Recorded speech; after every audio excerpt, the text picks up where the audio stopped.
बनेबा पनीर और छतुर गोटे मिक्स रेसिपी। आपण माने विभिन्न प्रकार पनीर और छतुर रेसिपी तैयारी करी खाइथिबे, किंतु याकू बनेबा बहुत ही सहज और सरल। या सहित भात किंबा रोटी जोथिरे भी खाइले भी बहुत टेस्टी लागे। एथिरे आमे याडू सियाडू जिनिस न मिसई घरे थिबा हमर कम जिनिस रे ए रेसिपी को तैयारी करिबा।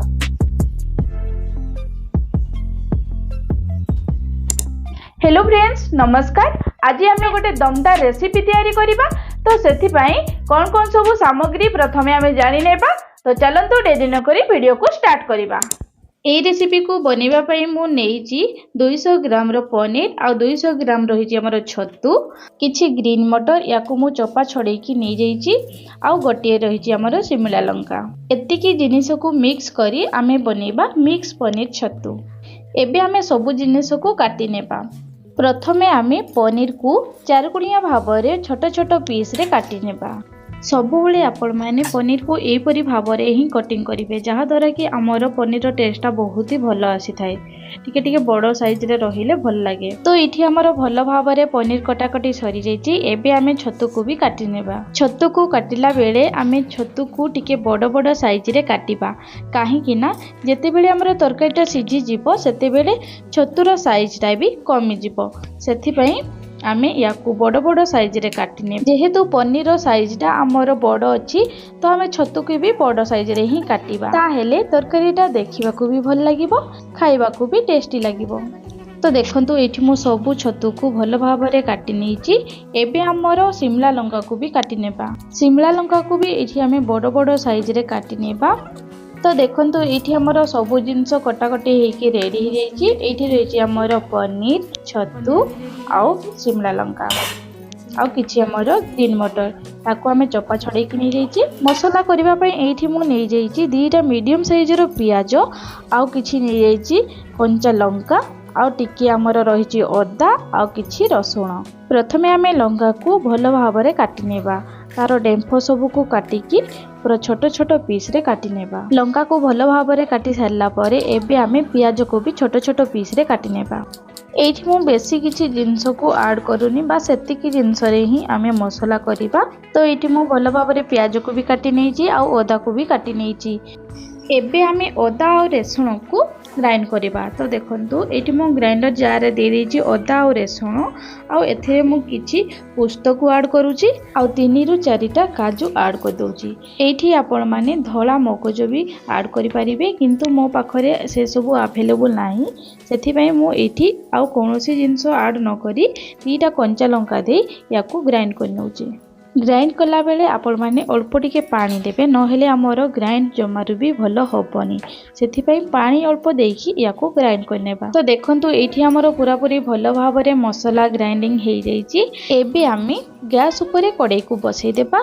कड़ाई टिके गरम हैला परे एथिरे आमे 1 रु 2 चम्मच सरिष तेल दे देबा। आपण माने एई जगह रे जे कोनोसी तेल को ऐड करि परिबे, रिफाइन तेल किंबा सरिष तेल, जो तेल खाइबा को पसंद करंती सेई तेल इथिरे ऐड करंतु।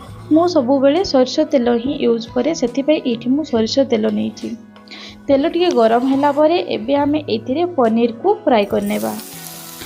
तो देखंतु एठी मु कड़ाई रे पनीर को दे देइची। याको आमे एपट सेपट करी गोल्डन ब्राउन कलर हेपा जाए फ्राई करनेबा। तो एठी हमरो पनीर केते सुंदर भावरे गोल्डन ब्राउन कलर हे जाइची। एबे आमे याको काढी नेबा। बेसी याको फ्राई करले हमरो टाणुआ हे जबो पनीर, सेथि पई याको आमे एतिकी जाय ही फ्राई करबा। पनीर को काढी सारला परे आमे सेई तेल रे ही पुणी थरे छतु को भी फ्राई करनेबा। एई भली छतु को एपट सेपट करी छतुरु पानी बाहरिबा जाए आमे याको फ्राई करबा। तो देखंतु एठी हमरो छतुरु पूरा पूरी भलो भाबरे पानी बाहरी जाइची, फ्राई मध्ये हो जाइची। एबे आमे याको काढी नेबा। तो देखंतु एठी मु छतु को पूरा पूरी भलो भाबरे काढी नेची। पुणी थरे एई कड़ाई रे आमे 1 रु 2 चम्मच तेल दे देबा। तापरे हमरो जो शिमला लंका रही जे ताको हल्का फ्राई करनेबा। तो एठी हमरो शिमला लंका भी पूरा भलो भाबरे हल्का फ्राई हे दिची। एबे आमे याको काढी नेबा। याकू काढ़ी सारा पर पुणी थे आम से 2 रु 3 चम्मच तेल देदेबा। तेल टिके गरम होला परे आमे एथिरे किछि सुखिला मसला को ऐड करबा। गोटा मसला रे मोर रही गोटे तेजपत्र आउ गोटा जीरा 3 ରୁ 4ଟି ଡାଲଚିନି ଟुकुड़ा, 3ଟି छोट इलायची ଆଉ 3 ରୁ 4ଟି लवंग ଆଉ କିଛି ରହିଛି ଆମର कच्चा लंका। याकू आमे किछि समय भाजी नेबा। भाजी होला परे कटा हिथिबा प्याज को एथिरे आमे ऐड कर देबा। प्याज को भी आमे एपट सेपट करी गोल्डन ब्राउन कलर हेबा से फ्राई कर नेबा। तो देखो ये हमर प्याज पूरा पूरी भल भाव में भाजी की गोल्डन ब्राउन कलर हो जाइए। एबे आमे कौन करिबा ना जो मसला आमे ग्राइंड करथिले अदा रसुण आउ किछि पुस्त आउ किछि काजू तो ताको एथिरे आमे दे देबा। मसला को एथिरे देला परे जतिकी हमर कप रे रहिला मसला सेथिरे आमे 2 ରୁ 3 चम्मच पानी दे देबा। तापरे एथिरे आमे ऐड कर देबा। पानी को ऐड करला परे मसला को पूरा पूरी भल भाव में भाजी नेबा। एठी हमर मसला पूरा पूरी भल भाव में भाजी हो जाइए। एबे आमे एथिरे गुंड मसला को ऐड करिबा। गुंड मसला रे एठी हमर रही जीरा गुंड, धनिया गुंड, काश्मीर लाल लंका गुंड, हळदी गुंड, टिके गरम मसला आउ पनीर मसला सब मसला गुंड को देकी गैस रो फ्लेम को लो रे रखिकी आमे या को भाजी नेबा। जेते बेले भी आपण माने गुंड मसला को देबे गैस रो फ्लेम को हाई रे न रखी मीडियम रे रखिबे, न हेले तो लो रे रखिकी ही ताको कुक करिवे, न हेले हमर मसला जळी जिवो आ टेस्ट जमारू भलो आसीबो नाही। तो एपटे हमर टिके टिके मसला लागि जाउची, सेति मु एठी टिके पानी ऐड कर दउची। मसला रे पानी ऐड कला परे याको हमें भलो भाव रे भाजी नेबा। तो देखंतु एठी हमर मसला पूरा पूरी भलो भाव रे भाजी हो जाइए आ मसला रो तेल छाड़िबा भी स्टार्ट हो जाइए। ता माने हमर मसला भलो भाव रे सिझी भी जाइए। एबे आमे एथिरे स्वाद अनुसार लूण पके देबा। लूण पकई सारा पर या गोटे मिनिट जाए भाजी नेबा, जहाँ द्वारा कि मसला रे हमर लूण भल भाव में मिक्स हो। तापर एथिरे आमे टमाटर को ऐड कर देबा। तो एठी मु 2टा मीडियम साइज रो टमाटर को ग्राइंड कर नेइथिली। आपण माने टमाटर को ग्राइंड न करी छोट छोट पीस रे काटिकी भी एथिरे ऐड करि परिबे। टमाटर हमर मसला सहित मिक्स हेबा जाए या को आमे कुक करबा। टमाटर को जल्दी सिझेबा पई एठी आमे घडणी दे देबा आ 2 ରୁ 3 मिनिट पई या को आमे रेस्ट छाड़ी देबा, जहाँ द्वारा कि आमर टमाटर भल भाव में सिझीज। तो ये आमर 2 ରୁ 3 मिनिट हो जाइए। एबे आमे घडणी काढ़ी देखिबा आमर मसला रे भल भाव में टमाटर सिझी कि नाही। तो देखंतु ये आमर मसला सहित टमाटर भी सिझी जाइए पूरा भल भाव में। जेहेतु ये आमर मसला पूरा पूरी भल भाव में भाजी हो जाइए, तो एबे आमे एथिरे ग्रीन मटर को ऐड कर देबा। ताकू टिके भल भाव में भाजी नेबा। तापरे एथिरे आमे शिमला लंका को भी ऐड कर नेबा। याकू टिके आमे भाजी नेबा।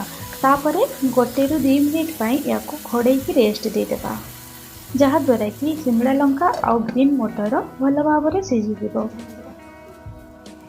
तो ये आमर 2 मिनिट हो जाइए। एबे आमे याकू खोलिकी देखिबा आमर ग्रीन मटर आउ शिमला लंका सिझी कि नाही। तो भल भाव में ग्रीन मटर शिमला लंका सिझी जाइए।